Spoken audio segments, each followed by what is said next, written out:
فأووا إلى الكهف ينشر لكم ربكم من رحمته ويهيئ لكم من أمركم مرفقا. الحمد لله رب العالمين والصلاة والسلام على أشرف الأنبياء وسيد المرسلين خاتم النبيين محمد وعلى آله وأهل بيته وصحبه أجمعين، أما بعد. قال الله تبارك وتعالى: ثم أورثنا الكتاب الذين اصطفينا من عبادنا فمنهم ظالم لنفسه ومنهم مقتصد ومنهم سابق بالخيرات بإذن الله. صدق اللہ العظیم. اس وقت یہ پروگرام دینی مدارس سے تعلق رکھنے والی، دینی مدارس کے اندر پڑھانے والی، مدرسہ چلانے والی ہماری معزز عالمات اور خواتین امت کی رہنمائی اور رہبری کے لیے بلایا گیا ہے، اور اس اجلاس کے یہ مقاصد ہیں کہ ہماری بچیوں کی تعلیم و تربیت کے مراکز جن کے ہاتھ میں ہیں اور جو ان کی تعلیم و تربیت کے مکلف ہیں، ان کی فکری رہنمائی ہو تاکہ ان کی محنتوں کا نتیجہ مثبت سامنے آئے اور بہتر سے بہتر نتائج کو ہم دیکھ سکیں ملت اسلامیہ میں۔ اس میں کوئی شک نہیں کہ عورت صنف انسانی، نوع انسانی کی ایک صنف ہے اور نسل انسانی کا آدھا حصہ ہے، اور اسلام مرد و عورت دونوں کے واسطے ہے۔ ہدایت اور نجات دونوں کے لیے ایک ہی ہے، ایک ہی راستہ کامیابی کا اللہ تعالیٰ نے بنایا ہے۔ من عمل صالحا منکم من ذکر او انثی وهو مؤمن فلنحیینہ حیاتا طیبہ وَلَنَجْزِيَنَّهُمْ أَجْرَهُمْ بِأَحْسَنِ مَا كَانُوا يَعْمَلُونَ۔ بس مومن ہونے کی شرط ہے، مومن ہے من ذکر او انثی، چاہے مرد ہو چاہے عورت ہو، ان کو ہم دنیا میں حیات طیبہ دیں گے اور آخرت کا اجر ان کی اپنی سعی اور محنت سے کہیں بڑھ کر اللہ تعالیٰ عطا فرمائیں گے، کیونکہ جب اجر دے گا تو جو دے گا وہ اپنی شان سے دے گا، اور اللہ تعالیٰ کی شان بہت بلند ہے اور اس کی گنجائش بھی بہت ہے۔ ہم لوگ گنجائش کہتے ہیں کہ بھئی دینے والے کی گنجائش کے حساب سے دیتا ہے، تو اللہ تعالیٰ کی گنجائش کا کیا کہنے، سب کچھ تو اس کے پاس ہے۔ اس لیے اللہ تبارک و تعالی شانہ بہترین اجر کا وعدہ فرما رہے ہیں، بِأَحْسَنِ مَا كَانُوا يَعْمَلُونَ کا وعدہ فرما رہے ہیں، آخرت میں اور دنیا میں بھی حیات طیبہ، پاکیزہ، خوشگوار، پرسکون، پر لطف زندگی عطا فرماتے ہیں۔ اس وعدے کا یہ مطلب نہیں ہوتا کہ جو لوگ نیک بن جاتے ہیں اور پرہیزگارانہ زندگی گزارتے ہیں تو ان کو مصائب و مسائل نہیں پیش آتے، یہ نہیں مطلب ہوتا۔ وہ تو سب کے لیے ہے، وہ تو نبیوں کے لیے ہے، ان کا بھی استثناء نہیں، لیکن اللہ تعالیٰ اپنے نیک بندوں اور بندیوں کے قلوب کو سکون اور سرور اور اپنے ذات عالی پر اطمینان اور تعلق نصیب فرماتے۔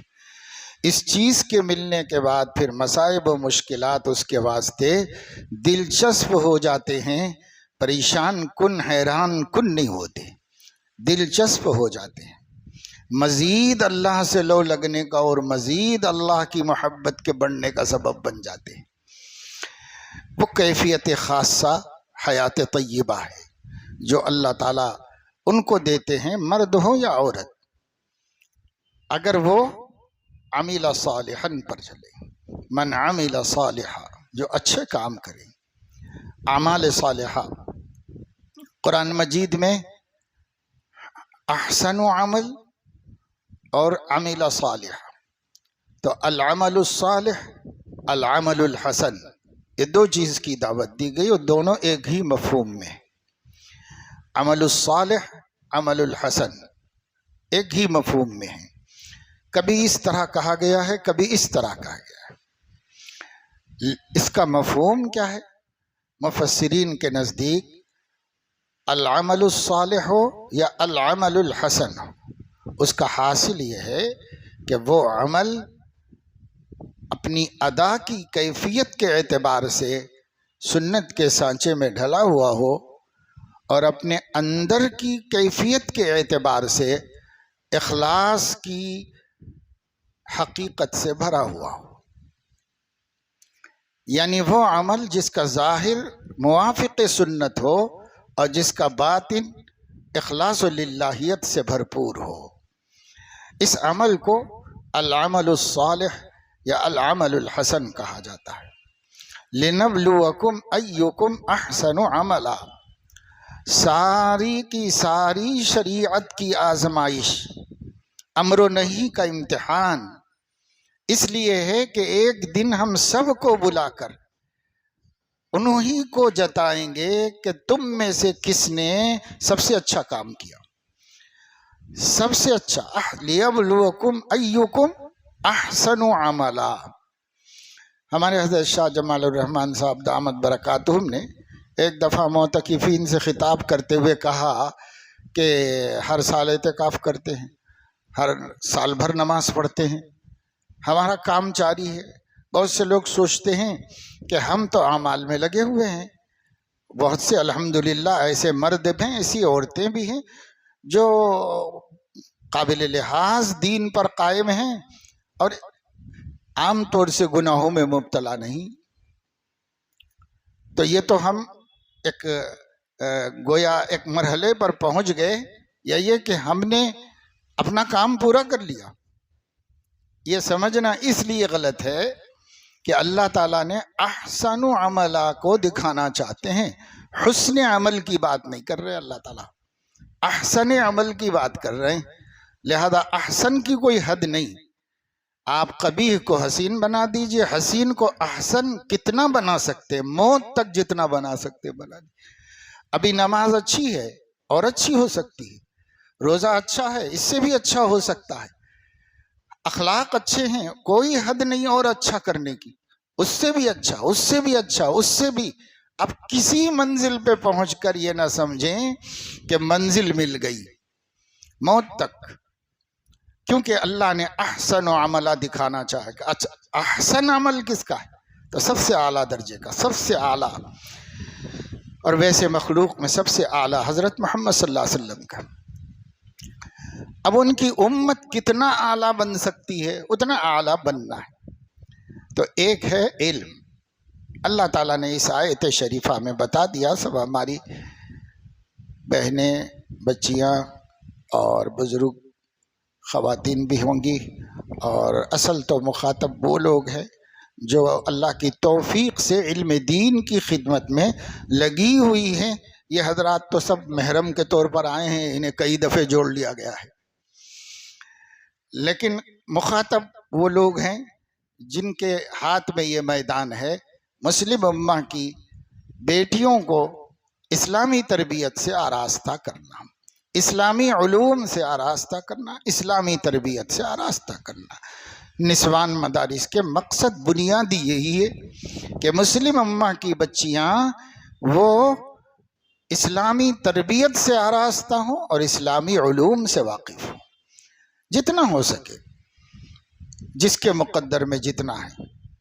تو اس کے لیے آپ میدان اپنے ہاتھ میں رکھے ہوئے ہیں۔ تو یہ چاہا گیا ہے کاف الایمان کی جانب سے کہ ہمارے ہر فیلڈ میں کام کرنے والوں کے لیے اسلامی رہنمائی سلف کے فکر اور سوچ کی روشنی میں سامنے آتی رہے، کیونکہ سلف کو چھوڑ کر خلف کبھی خیر الخلف نہیں بن سکتے. ننگے اسلاف تو ہو سکتے ہیں لیکن بہتر خلف نہیں بن سکتے. بہتر خلف بننے کے لیے بہتر سلف کے جانشین بننا پڑتا ہے، ان کی روش پہ چلنا پڑتا ہے، ان کی صفات سے آراستہ ہونا پڑتا ہے، اور ان کی اخلاق و عادات کو کھوجنا اور اسے اپنی زندگی میں تلاش کرنا. اگر ہیں تو ٹھیک، نہیں ہے تو اس کو بڑھانا اور اضافہ کرنا. اسی کو اپنی ذات کی اصلاح کہتے ہیں.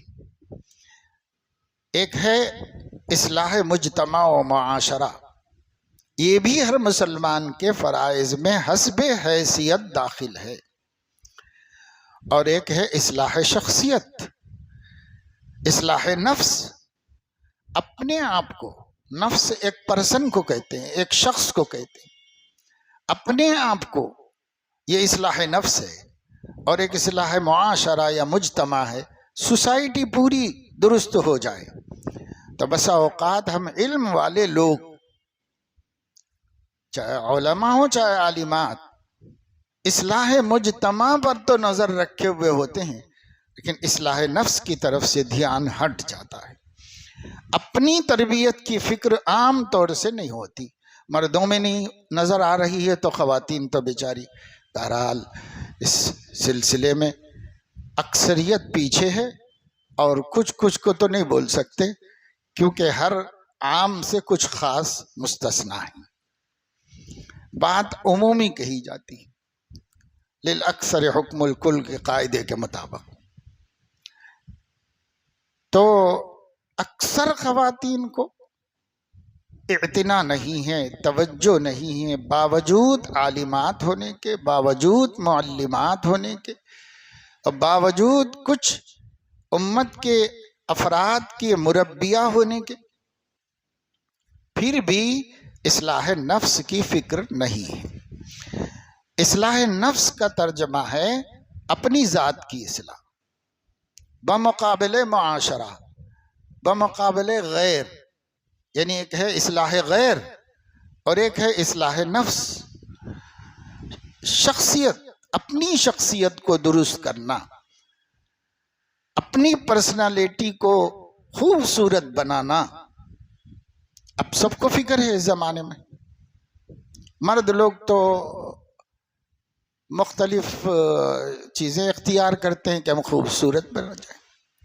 بے دین عورتیں بھی بیوٹی پارلر وغیرہ کے ذریعے سے وہ اپنی پرسنالٹی کو قابل قبول، قابل تحسین، قابل تعریف، لوگوں کی نظر میں جمنے، ججنے، منتخب ہونے کے قابل بنا دیتے. اس کی فکر میں لگے ہوئے. ہم نے کتابوں میں پڑھا، اپنے بزرگوں سے سنا کہ پہلے زمانے میں مسلم عورتیں جب گھر میں ہوتی تھیں تو بہت بن ٹھن کر رہتی تھی. اچھے سے اچھے کپڑے پہننا، اچھے سے اچھی خوشبو استعمال کرنا، گھر میں رہنا، صفائی ستھرائی، سلیقہ، اپنے آپ کو اپنے محرموں کے لیے حسین بنا کر رکھنا. اور جب وہ کسی تقریب میں جاتی، کسی سفر میں جاتی تو اپنے سامان میں سے سیدھے سادھے منتخب کر کے، سیدھے سادھے کپڑے، سیدھی سادھی وضاقتہ، سیدھی سادھی چادر، اس میں نکل کر کہیں باہر جانا ہوتا تو وہ سادگی کے ساتھ جاتے تھے. اور گھر میں رہتے تو حسن و جمال کی فکر کے ساتھ رہتے تھے. کیوں؟ اس لیے کہ جن کو دکھانا ہے قرآن انہی کو دکھانے کی اجازت دے رہا ہے، اور جن کو نہیں دکھانا ہے ان سے اپنے حسن و جمال کو چھپانے کا حکم ہے. اسی کا نام حجاب ہے، اسی کا نام پردہ ہے. اپنے حسن و جمال ذاتی جسمانی کو چھپانے کے لیے لباس ہے، لیکن لباس بھی حسین ہوتا ہے اور بسا اوقات شخصی اور جسمانی حسن کو بڑھا دیتا ہے لباس نہیں. جیسے صفی اورنگ آبادی نے کہا کہ جامہ زیبی بھی عجب چیز ہے دنیا میں صفی، یعنی اچھے کپڑے پہننا. جامہ زیبی بھی عجب چیز ہے دنیا میں صفی، ایسے ویسے بھی تو نظروں میں کھٹک جاتے ہیں. تو اب لباس سے جو حسن پیدا ہوا اس کو حجاب سے چھپاؤ. تو خلقی حسن کو لباس سے چھپاؤ اور لباس کے حسن کو حجاب سے چھپاؤ. خلقی حسن اپنے محرم کے لیے جائز ہے اور لباس کا حسن بھی اپنے محرم کے لیے جائز ہے، کیونکہ لباس کے دو فائدے اللہ تعالیٰ نے بیان فرمائے قرآن مجید میں. یا بنی آدم قد انزلنا علیکم لباسا یواری سوآتکم وریشا.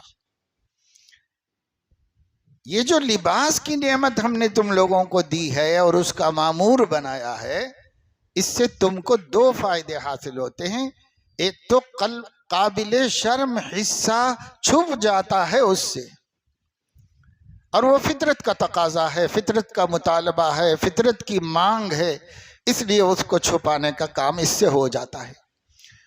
دوسرے خوبصورتی حاصل کرنے کا کام ہوتا ہے.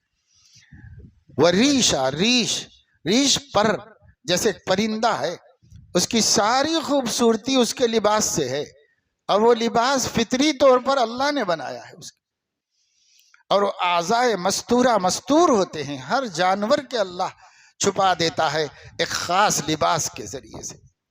تو ان کو لباس تو اللہ تعالیٰ نے قدرتی و فطری عطا فرمایا، اور ہم چونکہ انسان ہیں اور ہمیں عقل و شعور دیا گیا ہے، اس لیے ہمیں لباس اختیار کرنے کا پابند کیا گیا ہے.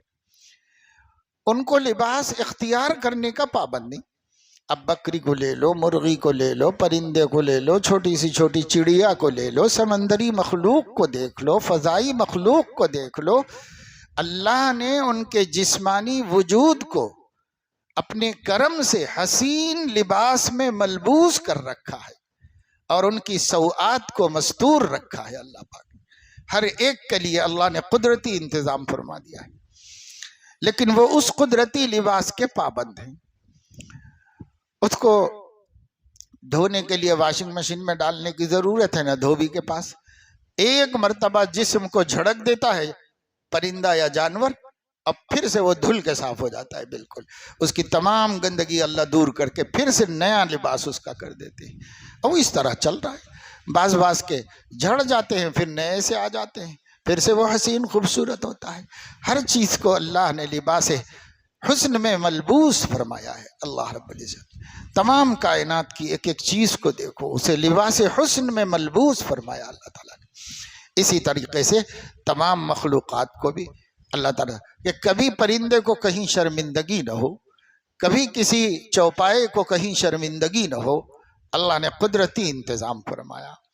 ہمارے لیے بھی فرمایا، ہمارے نبی سے بھی اور ہمارے جد امجد سے بھی اور ہماری اماں سے بھی.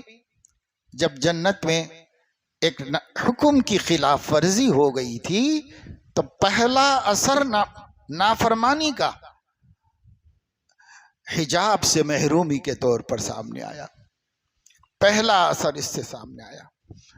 گر گیا وہ مخصوص لباس جو اللہ نے ان کو حیا اور ریش کے لیے، حسن کے لیے دیا تھا، وہ گر گیا. کیسا تھا بس ہمیں معلوم نہیں، لیکن ہم سمجھ سکتے ہیں جیسے اللہ نے دیگر مخلوقات کو دے رکھا ہے فطری طور پر، ایسے ہی کوئی لباس رہا ہوگا. وہ گر گیا تو مجبوراً ان کی حیا نے ان کو فَتَفِقَا يَخْصِفَانِ عَلَيْهِمَا مِنْ وَرَقِ الْجَنَّةِ، انہوں نے جنت کے پتے توڑ توڑ کے جلدی سے اس کمی کو پورا کرنے کا کام کیا.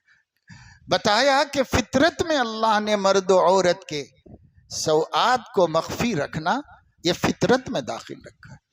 اس کے خلاف سے حیا آتی ہے، شرم آتی ہے، خصوصاً عورت کو. اس لیے فوری طور پر ان لوگوں نے دیکھا کہ اور تو کچھ ہے، پتے ہیں بڑے بڑے ہوں گے جنت کے پتے جس سے جسم بھی چھپایا جا سکتا ہوگا، تو انہوں نے اسے توڑا. یخصفان علیہما، اپنے آپ کو اس میں چھپا لیا اس کے اندر. تو یہ ہے عورت کے لیے لازم اور ضروری ہے. اب فیشن جو ہے ہماری دینی درسگاہوں سے تعلق رکھنے والی طالبات میں بھی نہیں ہونا چاہیے، اور معلمات اور عالمات و فاضلات میں بھی نہیں ہونا چاہیے۔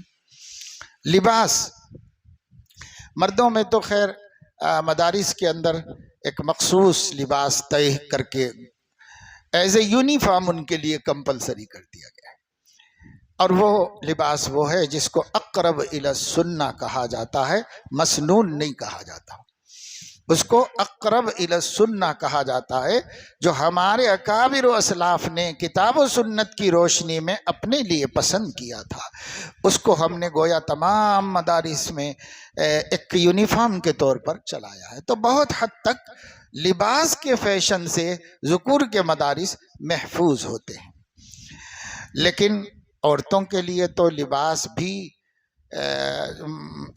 مختلف اسٹائل کے، مختلف ڈیزائن کے ہوتے ہیں، اور ہونا بھی چاہیے، منع نہیں ہے، ان کی فطرت، ان کی نفسیات کے مطابق ہے وہ، مگر اس میں بھول جاتے ہیں اہل دین بھی کہ شریعت کا تقاضا کیا ہے، دین کا تقاضا کیا ہے، یہ بھول جاتے ہیں۔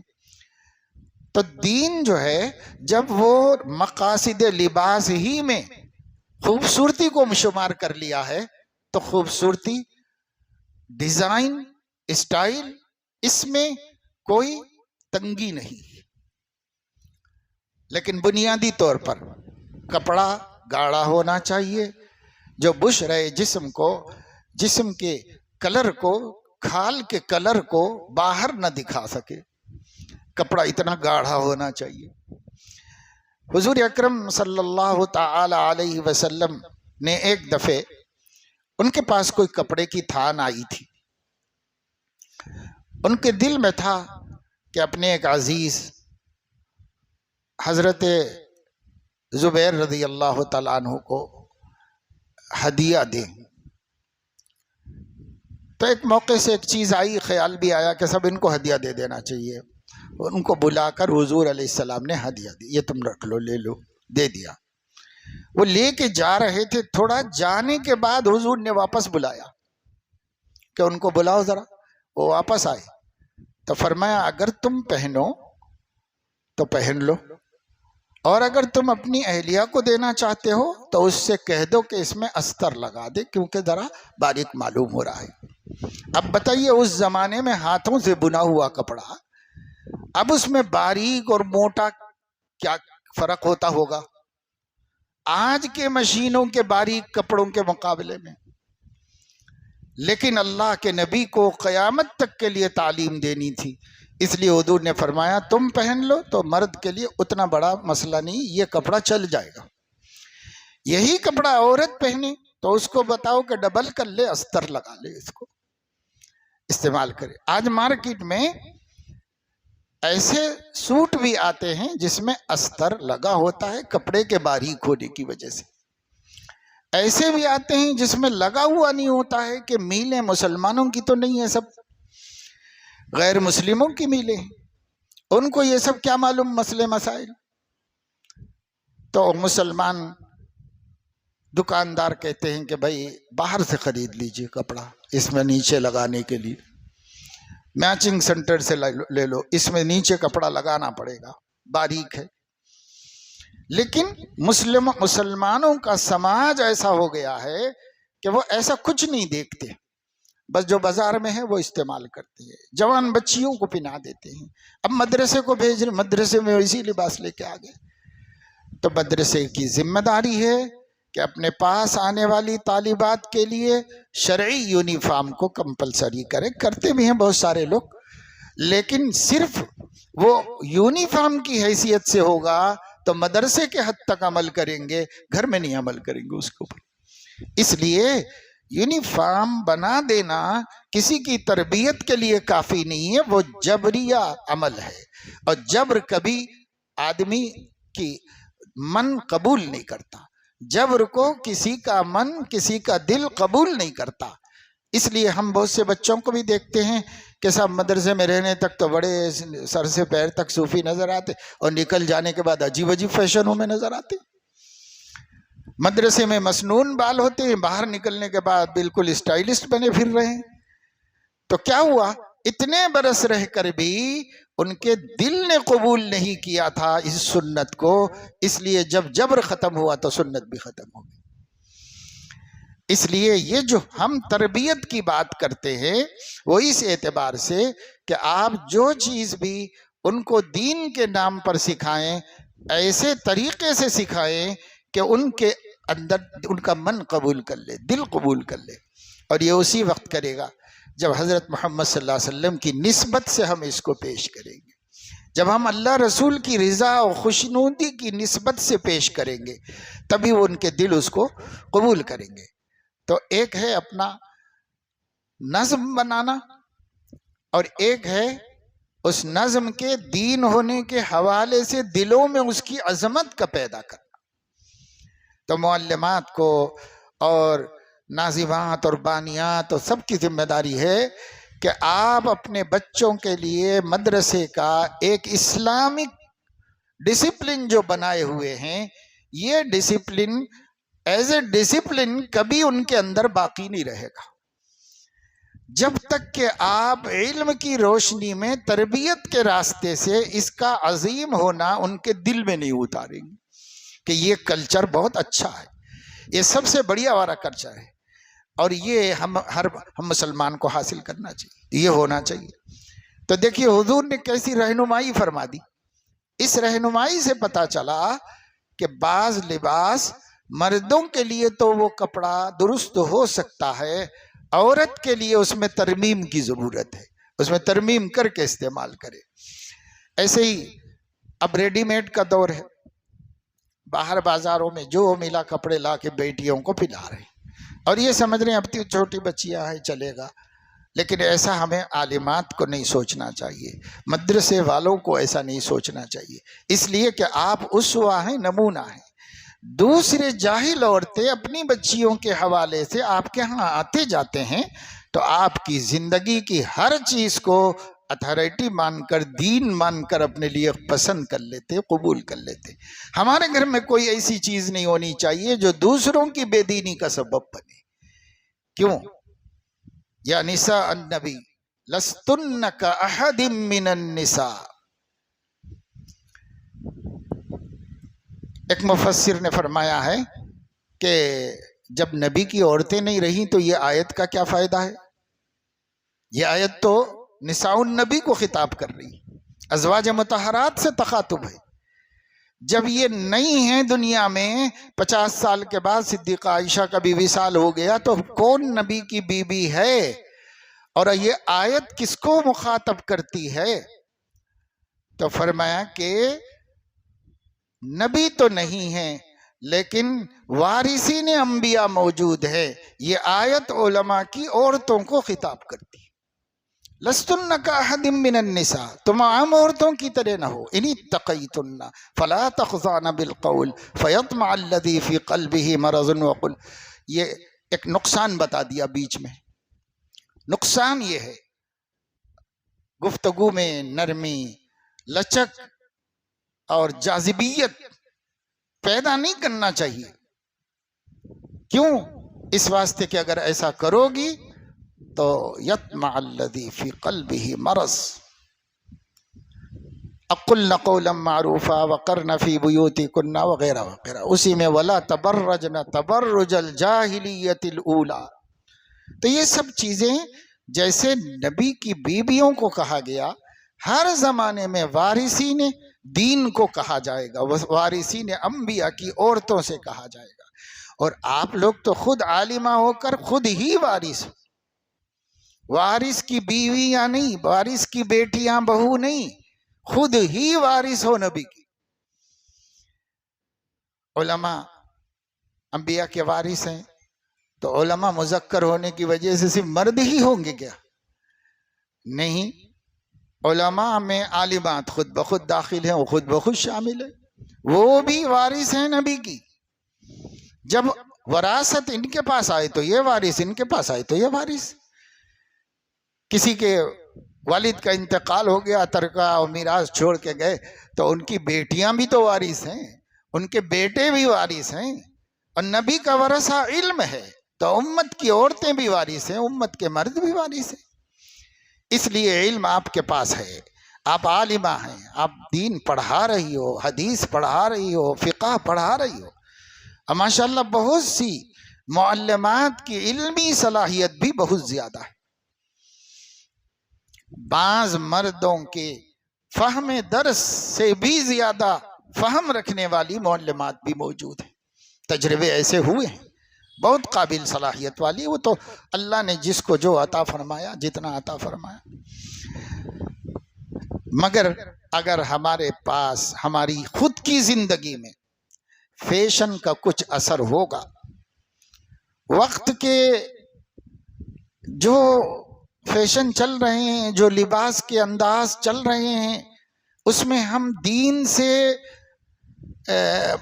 مناسبت رکھنے والے اور نہیں رکھنے والے میں فرق کر کے قبول کریں گے تو اس کا بڑا نقصان ہوگا۔ تو ہمارے بزرگوں نے فرمایا کہ بھائی ٹھیک ہے، اب سینہ سلانا نہیں آتا، گھر میں مشینیں نہیں، اور بچوں کا تو پہلے گھر میں ہی سلتا تھا سب کچھ، اب بازار ہی میں مل جاتا ہے، اور جب بازار سے ریڈی میڈ لاتے ہیں تو وہ جو ہے لوگوں نے بالکل ہر چیز یورپ کی نقالی میں ہے۔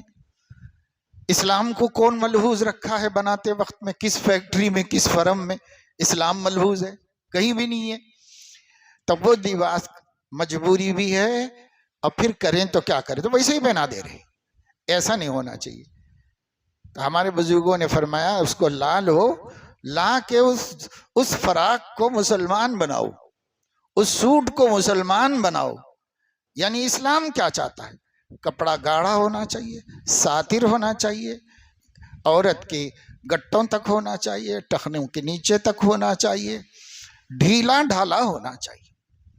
تو تین چیزیں یہ دین کا مطالبہ ہے لباس میں۔ ڈیزائن اچھا سے اچھا بناؤ، ایک سے ایک خوبصورت سی ہو، ایک سے ایک شکل لو، ایک سے ایک کلر لو، جو اچھا سے اچھا ہے کوئی منع نہیں کرے گا، لیکن کیا کرو، کپڑا جسم کو چھپانے والا ہو، اور لڑکیوں عورتوں کے لیے گٹوں تک ہو، ٹخنوں کے نیچے تک ہو، سر کے اوپر بھی گاڑھے کپڑے کا دوپٹہ ہو جس میں سے بال نہ جھلکے، اور ڈھیلا ڈھالا ہو، بالکل ٹائٹ فٹ نہ ہو کہ جسم کے اونچ نیچ نظر آئے۔ ایسا ٹائٹ لباس مسلمان کے لیے نہ مرد کو جائز ہے نہ عورت کو جائز ہے، دونوں بھی نہیں پہن سکتے۔ مسلمان کو بھی، مرد کو بھی ڈھیلا ڈھالا لباس پہننا چاہیے۔ آج کل تھوڑا سا ہمارے کرتوں میں بھی چل رہا ہے ایسا، کرتے پیجامے ایسے ٹائٹ بنا کے پہن رہے طلباء علماء، افسوس کی بات ہے۔ ذوق اتباع سنت کا دن بدن ختم ہوتا چلا جا رہا، زلفوں کے نام پہ طرح طرح کے اسٹائل بنا کے رکھے ہوئے ہیں، اور وہ اہل بدعت اور گمراہ طبقوں کی مشابہت پہ چلے جا رہے ہیں۔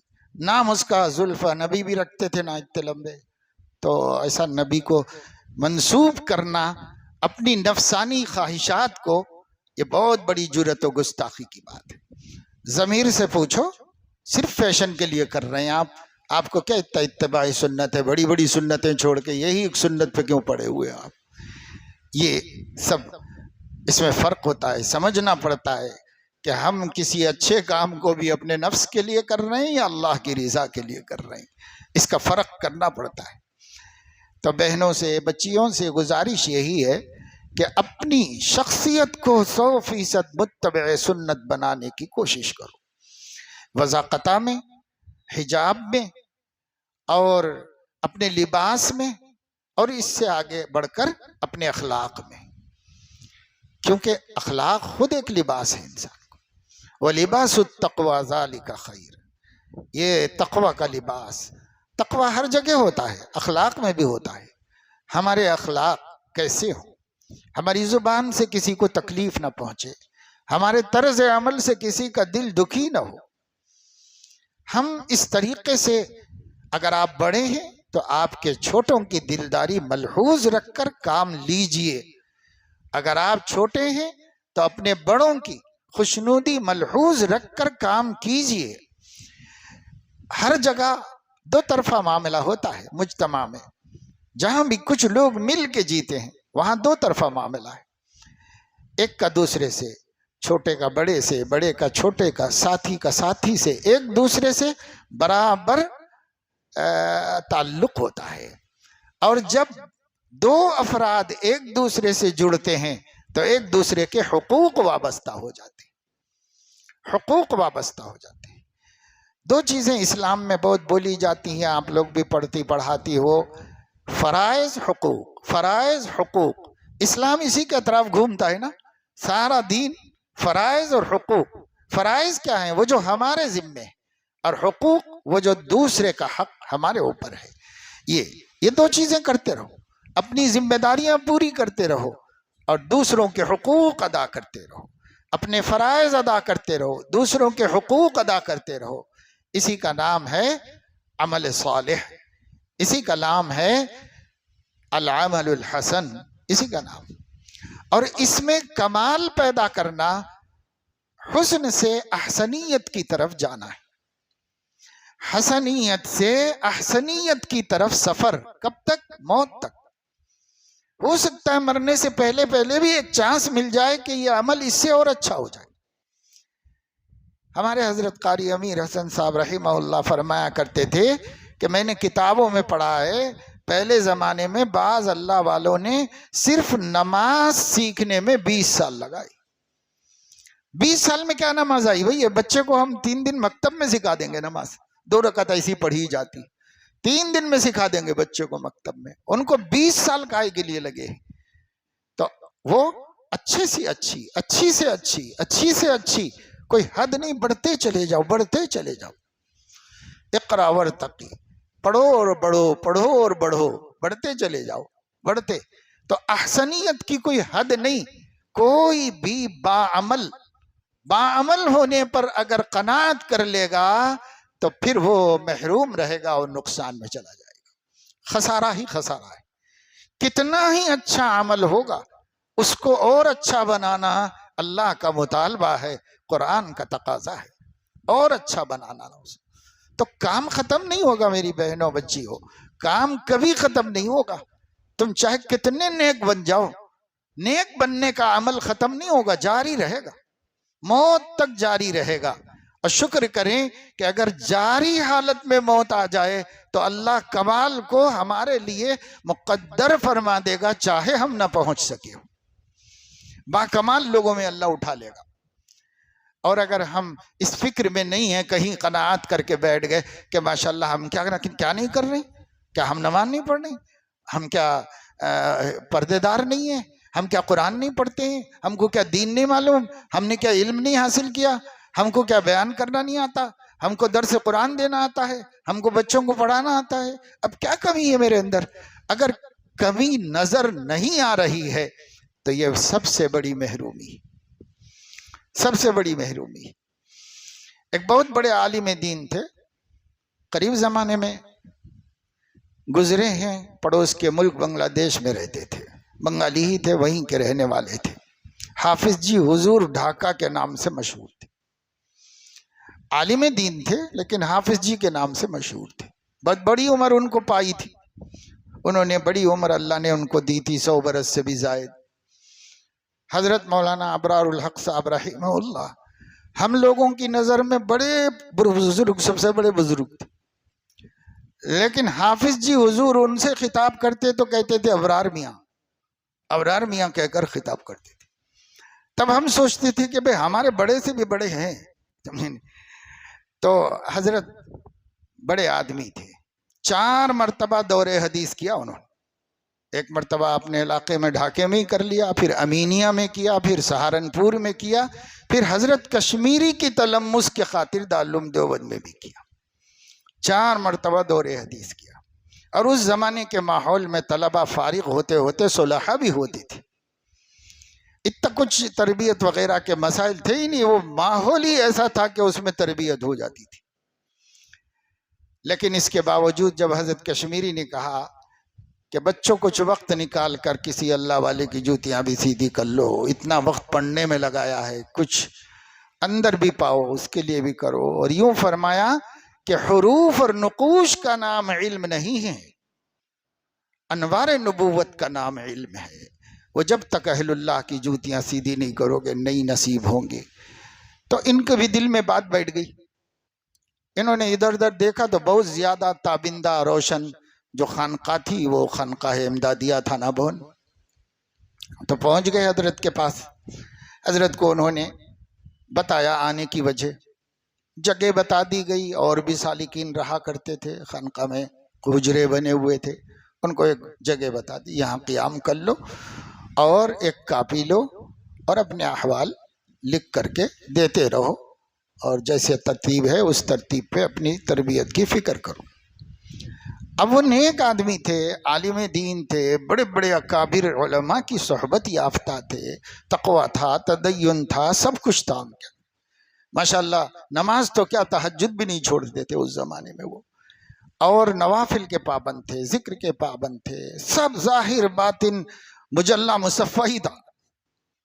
اب کیا کریں؟ حضرت کہہ رہے ہیں ایک ایک بیماری لکھ کے دو اور ہم طریقہ بتائیں گے، علاج کر لو۔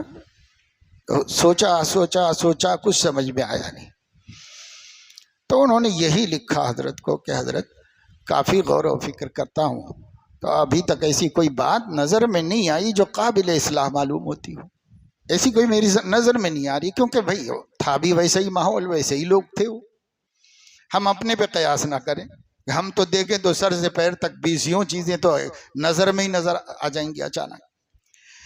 تو ایسی صورت میں پھر انہوں نے، حضرت نے فرمایا یہی لکھ کے دو جو تمہاری سمجھ میں آ رہا ہے، کہ کچھ نہیں سمجھ میں آ رہا، یہی لکھ کے دو۔ تو انہوں نے لکھ کے دیا، تو حضرت نے فرمایا کہ یہاں سے کام شروع کرو، سب سے پہلے اپنے تکبر کا علاج کراؤ۔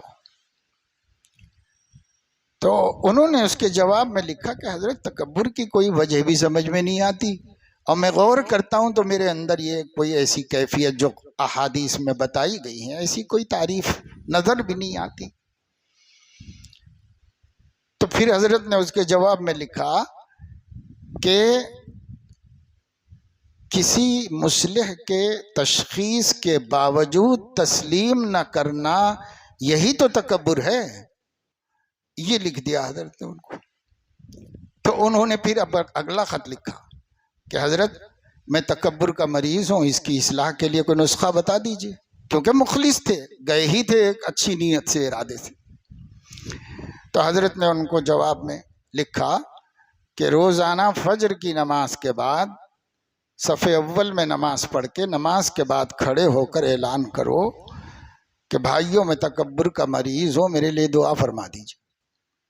نہیں، اب اتنا بڑا آدمی، اتنا بڑا عالم صف اول میں کھڑو، گاؤں کے جاہل گنوار بھی موجود، سب موجود، اور یہ کھڑے ہو کے اعلان کرے۔ تو فرماتے یہ جواب پڑھنے کے بعد میرے ہمت پست ہو گئی، اور میں اب اس نسخے پر عمل کرنے سے اپنے کو عاجز پایا۔ طے کر لیا کہ خانقاہ کو تو گیٹ بند ہوتا ہے، قفل لگ جاتا ہے، رات میں کسی وقت دیوار پھاند کے یہاں سے نکل جانا چاہیے۔ یہ تو ہو نہیں سکے گا میرے سے، کیونکہ ابھی چند گھنٹے گزریں گے تو فجر آ جائے گی، وہ کرنا ہی پڑے گا، تو اس سے پہلے نکل جانا چاہیے یہاں سے۔ لیکن سنتوں کی بڑی برکت ہوتی ہے، انہوں نے سب سامان وغیرہ لپیٹ لیا، بیگ جما لیا، ہاؤس پہ گئے، وضو کیا کہ 2 رکعت صلاۃ السفر پڑھ کے بس اب چلنا ہے، نکل جانا ہے یہاں سے۔ تو کہتے ہیں میں صلاۃ السفر پڑھا، ہاتھ اٹھا کے اللہ سے دعا مانگا، اور اللہ تعالیٰ سے دعا مانگ کے جب چہرے پہ پھیر رہا تھا تو میرے دل میں خیال آیا کہ اگر تو متکبر نہیں ہے تو کیوں اتنا بھاگنے کی کوشش کر رہا ہے، ایسا میرے دل میں خیال آیا۔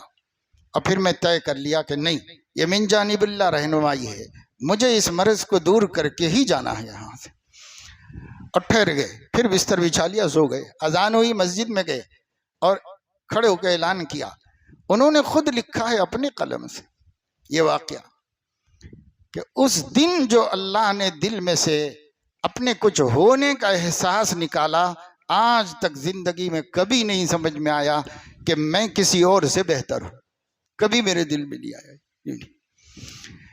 تو پھر خیر یہ ایک بات ہے، میں ایک مثال دے رہا ہوں، اتنا بڑا مجاہدہ آج نہ کوئی پیر کراتا ہے نہ کوئی مرید کر سکتا ہے۔ تبھی کے حوصلے تھے، جس زمانے کے حوصلے تھے ان کے حوصلے، اب ہمارے حوصلے تو ایسے نہیں ہیں بھائی، اگر کھانے کو نہ پوچھیں حضرت قبلہ تو دوبارہ خانقاہ کی صورت بھی نہیں دیکھیں، یعنی یا دوسرے سے کچھ اٹھا کے دے دیں اور ہمیں نہ دیں تو ہمارے دل میں تکدر پیدا ہو جائے گا، ان کی طرف سے میل آ جائے گا ہمارے دل میں۔ ایسے تو ہم لوگ ہیں ہمت کے اعتبار سے، ایسے ہمت والے کیا ایسے بڑے بڑے مجاہدوں سے گزریں گے۔ اب تو شکر کرو ہمارے مشائخ رکھ دیکھ کے داغ دیتے ہیں، اس وقت ہماری جتنی ہمت ہے اتنا ہی ریاضت و مجاہدہ ہے، اور اللہ تو عطا کرنے والے ہیں، وہ اس پہ بھی دے سکتے ہیں اس پہ بھی دے سکتے ہیں، اللہ کو دینا ہے، شیخ کو تو دینا نہیں ہے۔ سوال تھا، وقت چونکہ تھوڑا تاخیر سے شروع ہوا، تھوڑا تاخیر سے میں ختم کر دیتا ہوں بات، یہ بھی تھا عنوان کے اندر کہ بھائی اصلاح و تربیت کے وسائل کیا ہیں۔ یہ تو ضرورت کی بات ہوئی کہ اصلاح و تربیت سے کوئی مستثنی نہیں، مستغنی نہیں، سب کو ضرورت ہے اصلاح و تربیت کی، لیکن وسائل کیا ہیں اس کے؟ تو مردوں کے لیے تو بہت آسان ہے کہ مرد جو ہیں وہ اہل اللہ آج بھی ہیں، ماشاءاللہ خانقاہیں بھی ہیں، اللہ کے نیک بندے ہیں، جاتے ہیں تھوڑا بیٹھتے ہیں، ان کی زیارت سے بھی نفع ہوتا ہے، ان کی باتوں سے بھی نفع ہوتا ہے، ان کی نفوس قدسیہ کے ماحول میں رہنے سے بھی نفع ہوتا ہے۔ تو مردوں کے لیے تو پھر بھی مسئلہ مشکل نہیں ہے، آسان ہے۔ خواتین میں جن کو فکر پیدا ہوتی ہے وہ سوچتے ہیں کہ ہم کس طریقے سے، ہمارا کیا ہے۔ تو پہلی چیز صحبت اصل ہے آدمی کے سنورنے میں اور درست ہونے میں، اور بے شک خواتین میں بھی بہت سی خواتین اللہ تعالیٰ سے ڈرنے والی، بھولی بھالی، دنیا اور دنیا کے دنگوں سے علیحدہ اور دور، ایسی کسی بھی بھولی بھالی نیک سیرت خاتون کے پاس وقت تھوڑا سا گزار لیا کرو، اور چاہے وہ کچھ قابل بھی نہ ہو زیادہ، لیکن اگر نماز کی پابند ہے اور باحیا ہے اور جو ہے سادہ مزاج ہے، اس کا بھی اثر ہوگا۔ ایک دفعہ حضرت حکیم اختر صاحب رحمہ اللہ نے حیدرآباد میں فرمایا تھا، جب ان سے بہت سارے لوگ مرید ہوئے اور ان کے جانے کا وقت آ گیا، 5 دن کا قیام تھا، جانے کا وقت آ گیا، تو آخری مجلس میں فرمایا بھائی میں تو ہوں نہیں دوسرے ملک میں، آپ لوگوں نے اپنی عقیدت سے بیعت کی ہے، تو جو لوگ میرے سے تعلق رکھنے والے یہاں ہیں ان کی مجلسوں میں جایا کرو اور ان کے ساتھ رہا کرو، یہ کرو۔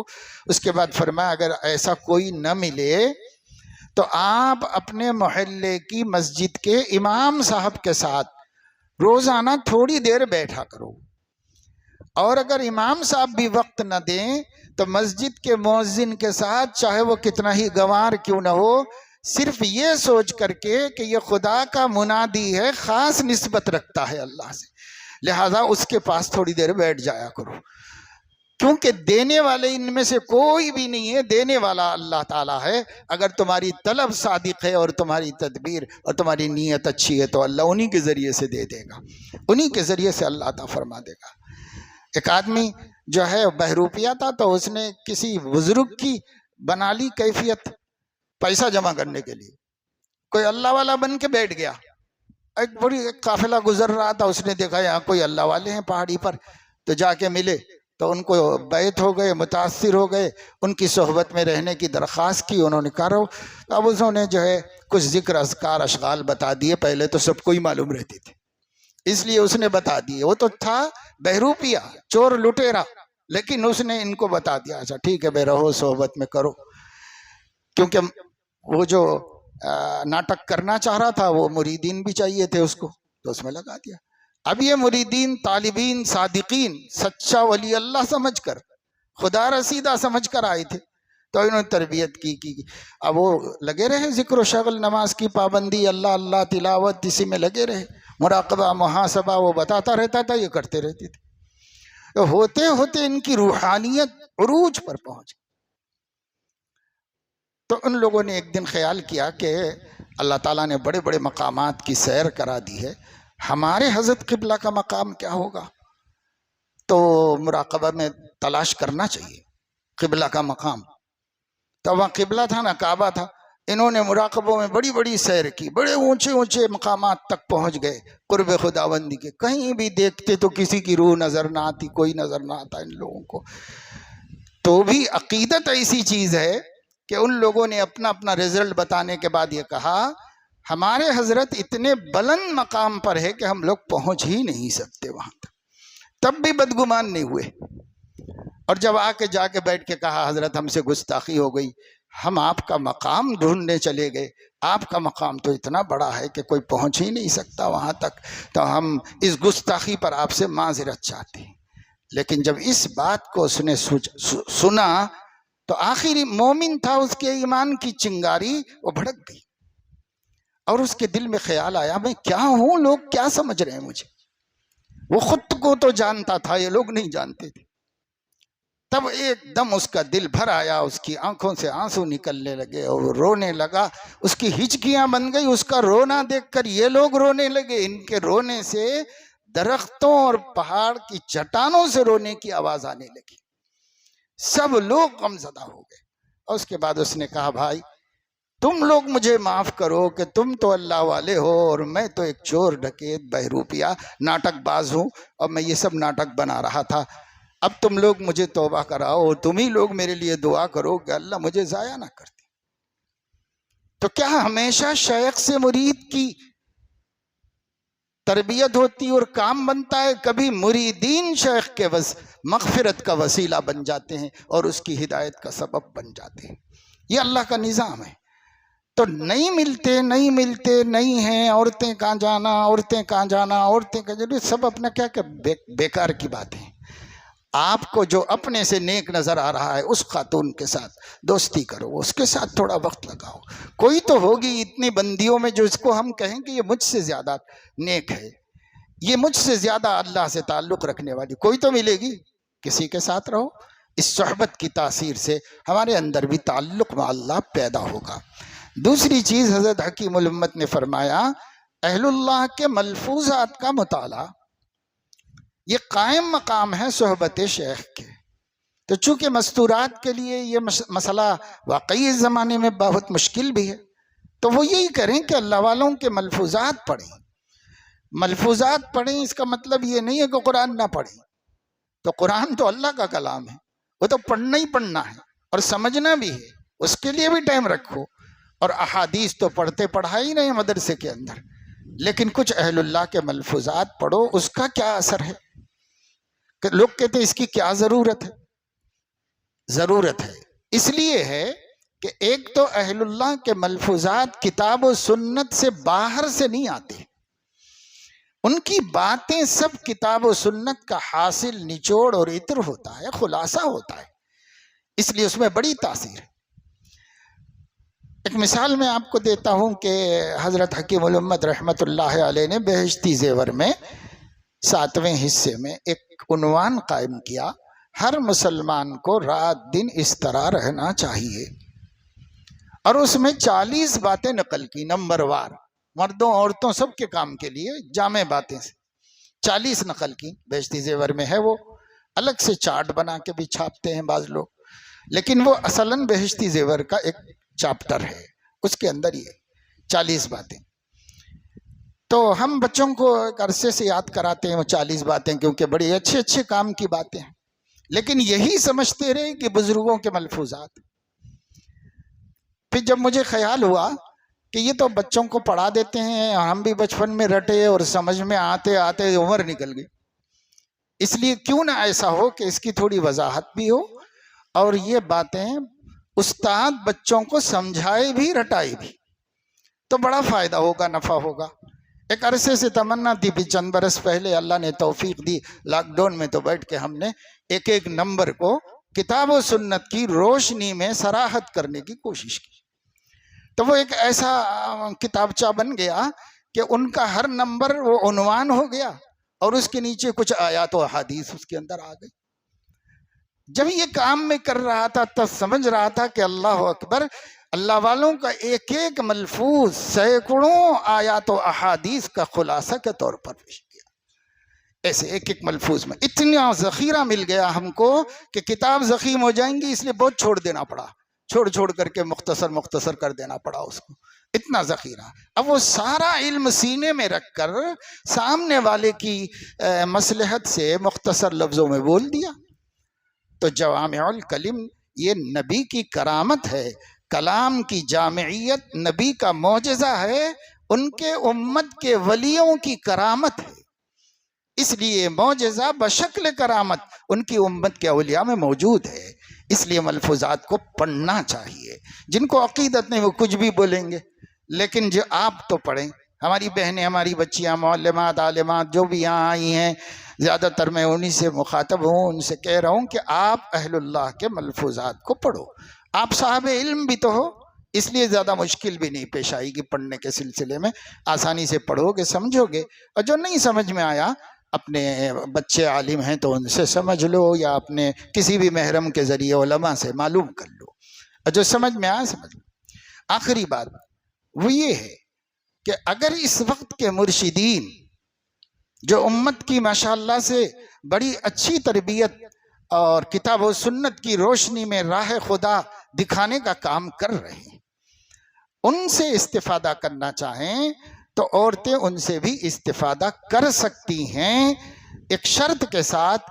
وہ شرط یہ ہے کہ ان کے محرم اس کی اجازت دے اور ان کے محرم کی نگرانی میں آپ یہ کام کریں۔ اہل اللہ کے ہاں ہمارے اکابر میں ایسا ہوتا رہا ہے، اور بہت سی خواتین اپنے شوہروں کے ذریعے یا اپنے والد کے ذریعے، اپنے حقیقی بھائی کے ذریعے خط و کتابت کر کے تربیت کے بڑے بڑے مقامات پر پہنچی ماشاءاللہ سے، اور ان کی طلب صادق طلب، ان کی طلب صادق کی برکت سے وہ وہاں تک پہنچ گئے۔ ایسے بہت سے مثالیں ہمارے سامنے ہیں، اور ہمارے جو اہل اللہ ہوتے ہیں ان کو کوئی مطلب نہیں ہوتا اگر وہ واقعی اپنے بڑوں کے ہاں تربیت پائے ہوئے ہوں۔ بسا اوقات تربیت کے راستے سے نہیں گزر کر مشیخیت کے راستے پر مقام منصب پر پہنچ جائے تو پھر اس سے بھی خطرہ ہوتا ہے، چاہے کتنا نیک آدمی کیوں نہ ہو، اس لیے کہ تربیت ایک رستہ ہے۔ کوئی عاملہ مربی کی تربیت کے بغیر مربع نہیں بنا۔ مربع کہتے ہیں نا، مربع عاملہ بڑا قیمتی ہے، جگر کی تقویت کو، دل کی تقویت کو کھاؤ، پیسے بھی بہت ہیں اس کے۔ تو مربع عاملہ، مربع اس کو کہتے ہیں۔ اہل اللہ نے فرمایا مربع اس لیے کہتے ہیں کہ کسی مربی کی تربیت کے مرحلے سے گزرا ہے، اس کے بعد وہ مفعول، اس میں مفعول بن گیا ہے، مربع تربیت یافتہ۔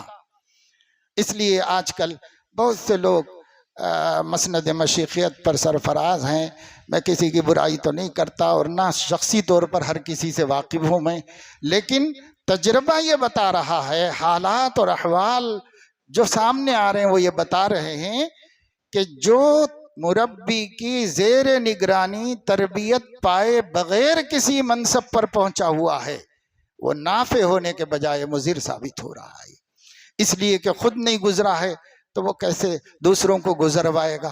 جس کو خود کو رستہ نہیں معلوم وہ اوروں کو رستہ کیسے دکھائے گا؟ تو اس وجہ سے ایسے اہل اللہ کا انتخاب کرو، اور وہ بھی اپنے محرم کے توسط سے رابطہ رکھو، بنا توسط رابطہ نہیں ہونا چاہیے، وہ بالکل بھی درست نہیں ہے۔ اور ہمارے حضرت حکیم الامت رحمت اللہ علیہ تو ایک خاتون کی کتاب پر مقدمے کے لیے انہوں نے بھیجا، بڑی عالمہ تھیں، فاضلہ تھیں، حضرت کو ان کا مضمون حرف حرف پسند آیا اور بہت خوش ہوئے، اور اس پر تقریض لکھی، ان سے پہلے شرط لی کہ کتاب پر آپ کا نام نہیں چھپے گا، ایک خدا کی بندی کے نام سے چھاپ دینا آپ اس کو بس۔ تو انہوں نے کہا بالکل، مجھے کیا ہے، میں امت کو نفع پہنچانا چاہتی ہوں اور کوئی مقصد نہیں میرا۔ تو بھی حضرت نے جو تقریض لکھی اس میں بھی یہ ذکر کیا کہ میں نے شرط پر لکھی ہے کہ یہ اپنا نام اس میں شائع نہیں کریں گی اور میرے مضمون میں کچھ کمی بیشی نہیں کریں گی۔ تو ظاہر ہے کہ یہ حصہ کٹ کر کے بھی نہیں ڈال سکتی تھی وہ، تو ایسی پکڑ رکھنے والے، ایسی نظر رکھنے والے لوگ تھے۔ حضرت نے کیا، مگر یہ ہے کہ اچھے بات کو اچھی بات کہا، تعریف کی، ہمت افزائی کی، ان کی خوبی کا اس میں ذکر کیا۔ ایک خاتون نے حضرت کو خط لکھا، اپنے شوہر کی بے اعتنائی کا ذکر کیا اس نے. تو بے اعتنائی کی کوئی وجہ نہ ہونے کو ثابت کرنے کے لیے سمجھو اپنے طور پر اس نے لکھا کہ حالانکہ حضرت جی میں حسن میں بھی کچھ کم نہیں ہوں اور مال و منال میں بھی میں اپنے خاندان میں کوئی غریب نہیں ہوں، اس کے باوجود شوہر کی بے اعتنائی، یعنی یہ تعجب کی بات ہے نا، اس وجہ سے یہ تھا اس کا مقصد. اور بیچاری خالی ذہن لکھی ہوگی، لیکن ایک تو حضرت نے ان کو جواب دیا کہ ایسی خدمت اور ایسا سلوک کرو کہ تم ان کا دل جیت لو. وہ توجہ نہیں دے رہے ہیں تو تم زیادہ توجہ ان کی طرف دو. میرا کچھ طریقہ بتا دیا. اس کے بعد حالانکہ خادمہ بہت حسین اور مالدار ہے، اس پر لکیر کھینچ کے فرمایا کہ یہ بہت بدتمیزی کی بات ہے کہ غیر محرم کے سامنے اپنی خوبیوں کا ذکر کیا جائے. خبردار جو آئندہ سے ایسی باتیں لکھی. یہ حضرت نے اس کے اندر لکھا. تو یہ تھی ان حضرات کی پکڑ، خوف خدا، تربیت کا انداز. اب اس کی بہت سی مثالیں ہیں، لیکن میرا وقت ہو گیا اور میں بھی ایک پروگرام میں سے وقت نکال کے پروگرام میں آپ کے آیا. اللہ تعالیٰ اپنے فضل و کرم سے ہماری بہنوں کو، بیٹیوں کو، اور جو دین کی خدمت میں لگی ہوئی ہیں، ماشاءاللہ بہت بڑی ذمہ داری کو آپ پورا کر رہی ہو. آدھی امت کی ذمہ داری آپ اپنے سر پہ لی ہوئی ہو. اللہ تعالیٰ اس میں برکت نصیب فرمائے، آپ کے لیے بہتر طریقے الہام و القاء فرمائے، اور اللہ رب العزت آپ کے ذریعے سے آپ کے علاقوں کی تمام مستورات کے عقائد کی سلامتی اور اخلاق کی بلندی اور ان کی عبادت اور ذوق و شوق و تہذیب و تمدن میں کامیابی کا سامان اللہ تعالیٰ فرمائے، اور ان خدمات میں اخلاص نصیب فرمائے اور قبولیت کی شان عطا فرمائے. اور حضرت مفتی صاحب کو جزائے خیر دے. وہ امت کے ہر طبقے کے لیے کوئی نہ کوئی راستہ نکالتے رہتے ہیں. اللہ تعالیٰ ان کو بھی قبول فرمائے، جزائے خیر دے، اور اس کا بہتر بدلہ آخرت میں نصیب فرمائے. آمین. وآخر دعوانا الحمد للہ.